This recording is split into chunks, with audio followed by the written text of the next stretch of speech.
उस लिस्ट के मुकाबले इस लिस्ट में नाम कम है, लेकिन इस लिस्ट में भी सबसे पहला नाम एक साबका वजीर आजम डॉक्टर मनमोहन सिंह साहब का नाम है।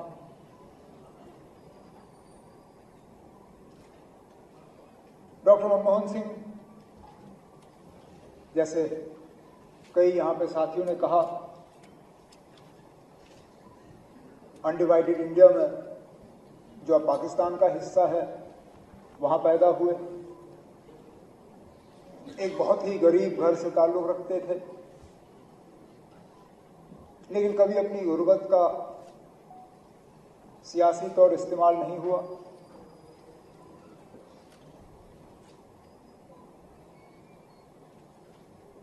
सड़क के किनारे लाइटों का इस्तेमाल करते हुए उन्होंने पढ़ाई की और वहां से जाके ऑक्सफोर्ड कैम्ब्रिज तक पहुंचे। एक अफसर के तौर पे शुरू किया, economic adviser, planning commission, deputy chairperson, finance minister और फिर प्राइम मिनिस्टर। जहां जहां काम किया, कामयाबी से काम किया। सही याद दिलाया नायक साहब ने हमें, जब फाइनेंस मिनिस्टर बने मुल्क के तो क्या हालात थे। हमारे पास हुकूमत चलाने के लिए पैसा नहीं था। मुल्क का सोना जो है वो बाहर के मुल्कों के पास गिरवी रखा गया ताकि हम थोड़ा सा पैसा वहां से लाके यहां हुकूमत को आगे चला पाएं। वो दिन और ये दिन आज हम दुनिया के सबसे बड़े इकोनॉमीज में इस मुल्क के इकोनॉमी को जो है उनमें गिनते हैं। अगर उस वक्त डॉक्टर मनमोहन सिंह साहब ने वो पेशरफ्त नहीं की होती, शायद हमारा हाल अफ्रीका के कुछ गरीब मुल्कों के जैसा होता। उसके बाद जो रिफॉर्म मेजर्स उन्होंने इनिशिएट किए, जो लाइसेंस परमिट राज उन्होंने खत्म किया, आज अगर इस मुल्क में प्राइवेट सेक्टर ने इतनी कामयाबी हासिल की, वो तभी मुमकिन हुआ जब डॉक्टर मनमोहन सिंह साहब ने लाइसेंस परमिट राज को खत्म किया। नहीं तो कौन सी फैक्ट्री लगनी है वो भी गवर्नमेंट ऑफ इंडिया तय करती थी, कितना बड़ा फैक्ट्री लगेगा वो भी वहां से तय होता था, और फैक्ट्री लगेगी कहां पे वो भी गवर्नमेंट ऑफ इंडिया तय करती थी। ये तमाम रिस्ट्रिक्शंस जो हैं आहिस्ता आहिस्ता हटाए गए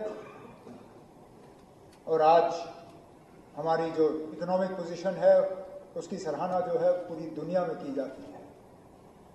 इसी तरह वजीर आजम के तौर पे जो उन्होंने, जैसे तारिगामी साहब ने कहा, सोशल वेलफेयर के मेजर्स जो लिए, चाहे वो इंदिरा आवास योजना की सूरत में गरीबों को मकान दिलाने के लिए,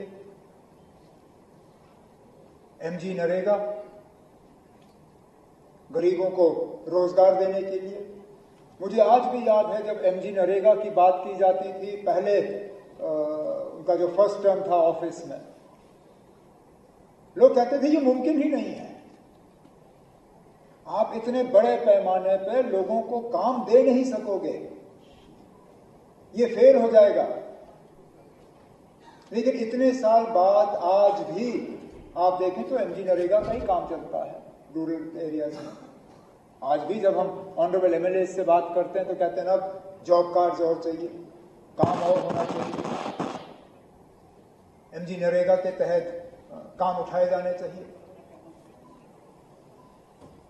जम्मू कश्मीर के हवाले से हम बात करें, जहां बैनुल अक़वामी सतह पर उन्होंने जम्मू कश्मीर के मामलों को हल करने की कोशिश की, और वो पहल उसकी शुरुआत डॉक्टर मनमोहन सिंह साहब ने नहीं की, उनको विरासत में मिला था। शुरुआत अटल बिहारी वाजपेयी साहब और जनरल परवेज मुशर्रफ की रही। जब हुकूमत बदली और डॉक्टर मनमोहन सिंह साहब आए, चाहते थे तो बंद कर देते, कौन रोकता। लेकिन जानते थे कि ये जो शुरुआत अटल बिहारी वाजपेयी साहब ने की है, इसको आगे लेना जो है कितनी बड़ी जिम्मेदारी है। और पूरी कोशिश की, इस बात के बावजूद कि बीच बीच में हालात खराब रहे। शायद अगर मैं ये कहूं कि जितना हम करीब दोनों मुल्क इस मसले को हल करने पे आए थे, उस दौर डॉक्टर मनमोहन सिंह साहब और जनरल परवेज मुशर्रफ के दौर पे, मुझे नहीं लगता है मैं अपनी जिंदगी में दोबारा वो दौर देखूंगा। जम्मू कश्मीर के अंदरूनी हालात को अगर आप देखें तो कहां कहां गिने। जब 2010 में हालात खराब हुए, जम्मू कश्मीर के लोगों के जख्मों पर मरहम लगाने के लिए वर्किंग ग्रुप्स कायम हुए। उसमें हर पार्टी और मुख्तलिफ सोच रखने वाले लोगों को शामिल किया गया। और आज भी वो वर्किंग ग्रुप्स जो है मायने रखती हैं, चाहे पॉलिटिकल या गवर्नेंस को लेकर। और उन वर्किंग ग्रुप्स के हवाले से जो मेजर्स उठाए गए, आज भी उनका मुकाबला नहीं है। कश्मीरी पंडितों को वापस लेने की बात तो बहुत की गई होगी, लेकिन अगर अमली जामा उसको पहनाया गया कभी, वो डॉक्टर मनमोहन सिंह साहब के दौर में, जब उस वक्त हमारी कोalition सरकार के वक्त में उनके लिए नौकरियों का रिजर्वेशन करके हमने उन्हें तैयार किया कि वो वापस कश्मीर जाएं और वहां पे दोबारा बसें। जिस तादाद में उस वक्त वो गए, दोबारा वो फिर हमने देखा नहीं। जब्ती का वो टाउनशिप बनने से पहले कैंपों में उनकी क्या हालत थी, वो पूछिए उनसे।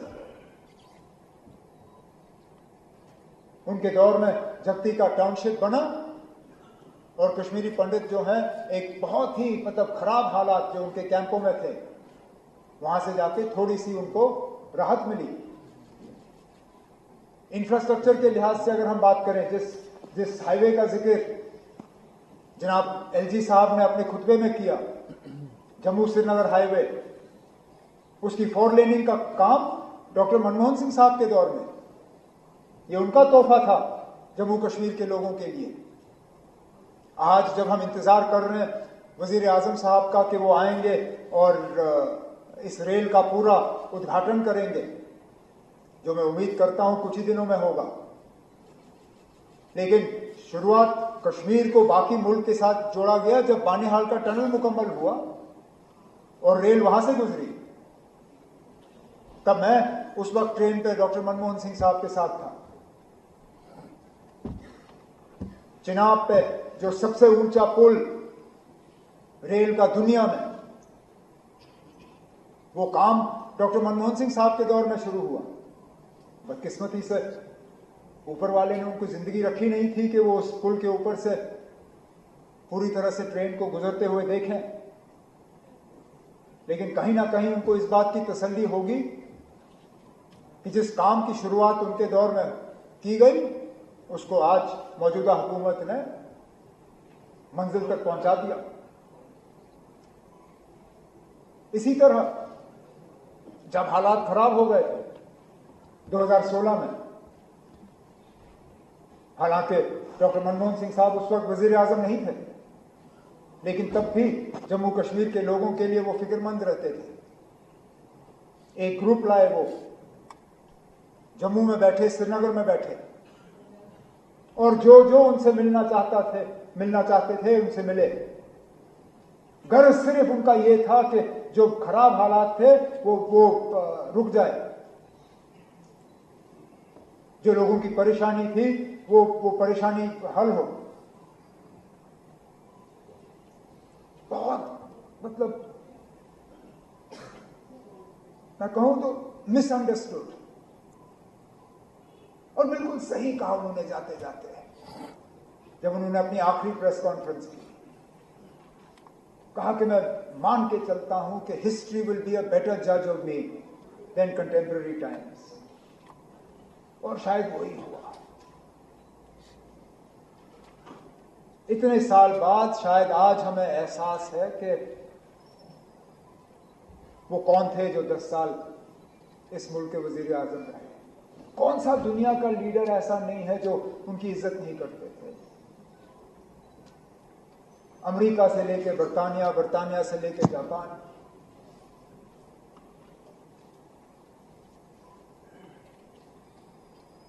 एक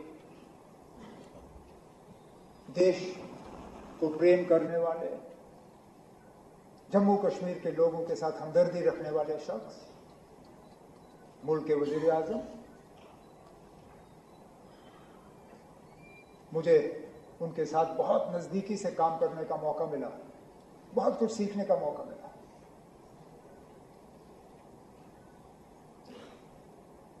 कभी ऊंची आवाज में बात नहीं की,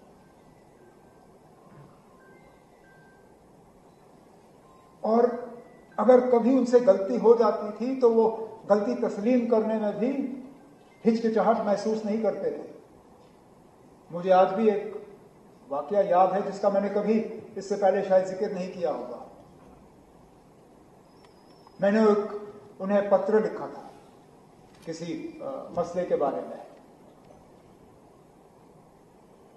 और फिर एक आध दिन, 2 दिन के बाद मैंने उस पत्र के हवाले से कहीं इंटरव्यू दिया था। हालांकि मैंने पत्र का जिक्र नहीं किया,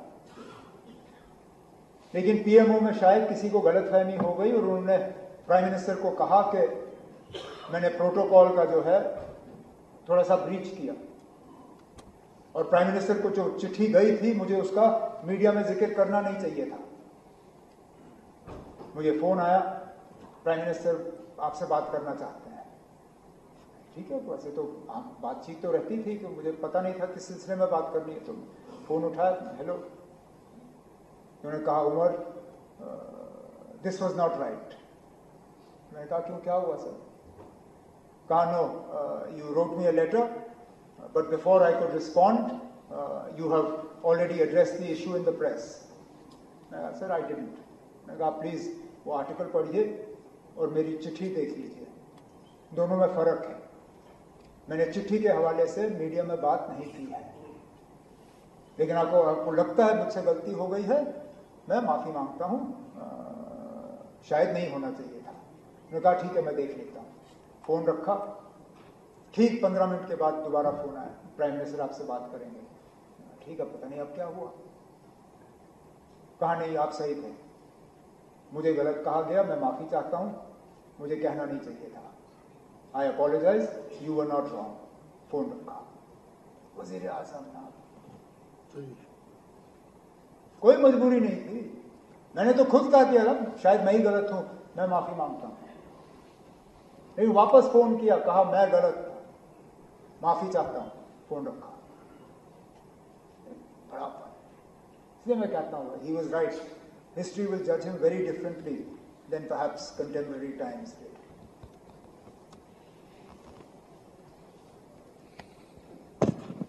जिन 5 हस्तियों को हम यहां खिराज अकीदत पेश कर रहे हैं, उनमें से 3 के बारे में जानता हूं, मिलने का मौका शायद ही मिला होगा, लेकिन आप सबकी तकरीरों से पता चल जाता, चाहे वो गिलानी साहब हो, परे साहब हो, मनहास साहब हो, अपनी अपनी पार्टियों के साथ रहे, लेकिन लोगों के साथ जुड़े रहे, लोगों के साथ वफादारी की, लोगों की खिदमत करने की कोशिश की। गिलानी साहब और परे साहब तो बहुत ही ज्यादा मुश्किल हालात में, खासकर 90 के बाद जब कश्मीर छोड़ के जम्मू आना पड़ा, उन हालात में भी लोगों के साथ जुड़े रहे, लोगों के मसलों को हल करने की कोशिश की, और मैं उन्हें भी हाउस की तरफ से खिराज अकीदत पेश करता हूं। चौधरी प्यारा सिंह साहब, उनके साथ तो जाती तौर मुझे कुछ वक्त के लिए काम करने का मौका मिला। 96 से 2002 गांधीनगर से एमएलए रहे। उस वक्त जनाब फारूक अब्दुल्ला साहब खड़े जहां मैं आज खड़ा हूं, चौधरी प्यारा सिंह साहब उस तरफ। 2/3 बहुमत थी, नेशनल कॉन्फ्रेंस की हुकूमत थी। जम के उन्होंने जब जब हुकूमत को आड़े हाथों लेना होता था लेते थे, लोगों के हकूक के लिए लड़ते रहे।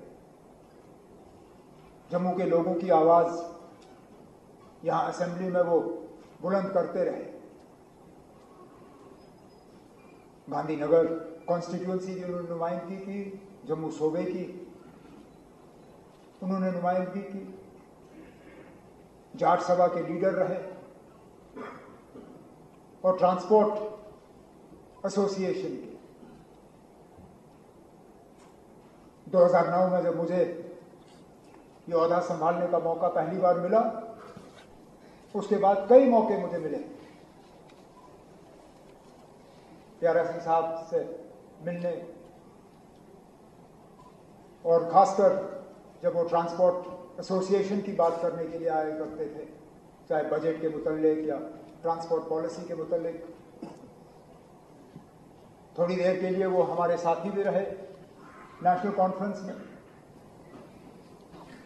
2002 में उन्होंने इलेक्शन लड़ने की कोशिश नहीं की। सरदार हरबंस सिंह साहब को उन्होंने जितवाने की कोशिश की, मदद की, लेकिन हरबंस सिंह साहब भी उस वक्त नहीं जीते। रमन भल्ला साहब उस वक्त मुकाबला मार गए और अपना पहला इलेक्शन जीते। लेकिन उसके बाद भी मेरे वालिद साहब के साथ उनके ताल्लुकात बड़े अच्छे रहे।